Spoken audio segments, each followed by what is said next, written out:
The biggest challenge that pregnant women have in my practice is the mornings. So, you have to take your blood sugars every morning when you wake up. You take your blood sugar and sometimes it's high and you don't know why because you haven't eaten the whole night. How come it is high? Well, it's because of the hormones. In the morning, the city during the night sleeps. The lights go off. But in the morning, like 4 a.m., the light starts to go on, and your body just puts some sugar in your blood. So it gives energy to wake up and all of this.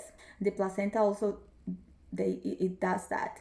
So in the morning, it could be a challenge. So how can we trick those hormones to help us to have a good blood sugar in the morning? So first, you try to eat early at night. Don't go after 8 p.m. Usually it doesn't work.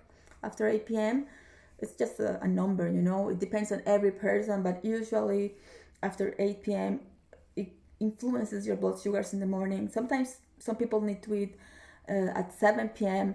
instead of 8 or at 6. It depends on every person, but what I have seen that usually you need at least 12 hours of fasting during the night to have a good blood sugar in the morning when you wake up.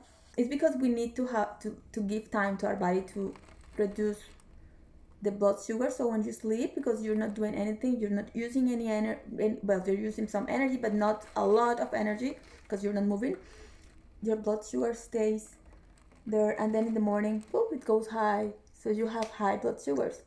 So we need to have be very strict at night to eat very well, to have a good meal with all the components of protein, fiber, a good amount of some good fats there, and very highly nutritious meal so it doesn't influence your blood sugar. Sometimes some people need to cut the snack at night.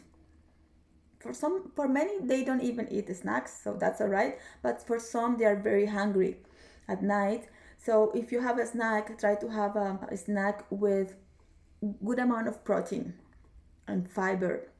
Sometimes chia seeds after your supper, it can work. Chia seeds with water, or chia seeds in your salad, in your wild rice, in your vegetables, anywhere, because they don't have any taste.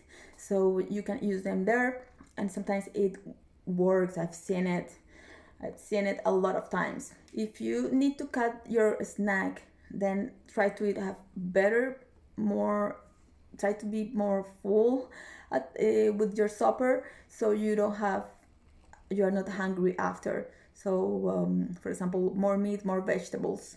So you have a better, you feel more satiety. A good snack could be, for example, some nuts, or it could be half an apple with some cheese, or you can have like a Greek yogurt with chia seeds and strawberries. They are good snacks. So if you eat sweets, or you eat chips or popcorn, or some yogurt, but that is the sweet kind, because you need to choose, of course, the nature ones, the plain ones, not the ones that have sugar added. Because sometimes yogurts could be very, very tricky. They're healthy, yeah, but they have a lot of sugar. You will decide. You will see how your body works. That do you need to cut your snack? Could you have a snack but high in protein, not too high in carbs? Sometimes some people need a little bit more of carbs. It's very tricky. We have to see it I have to see everybody in consultation, 1-to-1. Now by phone we'll talk, but I need to see so I can assess and tell you what I think about what you should do. Some studies have shown that cinnamon tea could work to reduce your blood sugar. I mean, cinnamon in general, but cinnamon tea, you could drink that at night. There are good studies showing, like, wow, it could have a good influence. Be mindful of what you eat before your supper too. Some people have like let's say a high carb snack, some fruit but very sweet, let's say, and then at supper they eat a good meal, that their blood sugars have the tendency to be a little bit high 1 hour after.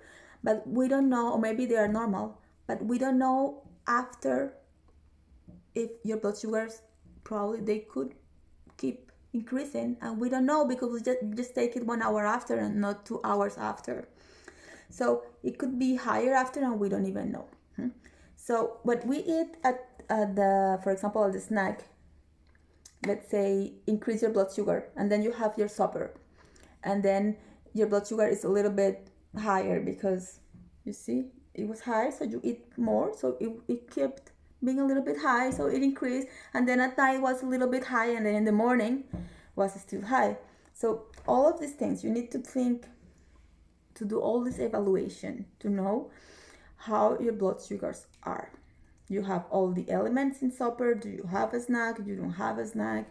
What do you eat before? And I hope I'm not complicating you too much, but I'm giving you all of these elements. If it's hard to understand, we will talk on the phone. We'll see each other when we can, if we can someday.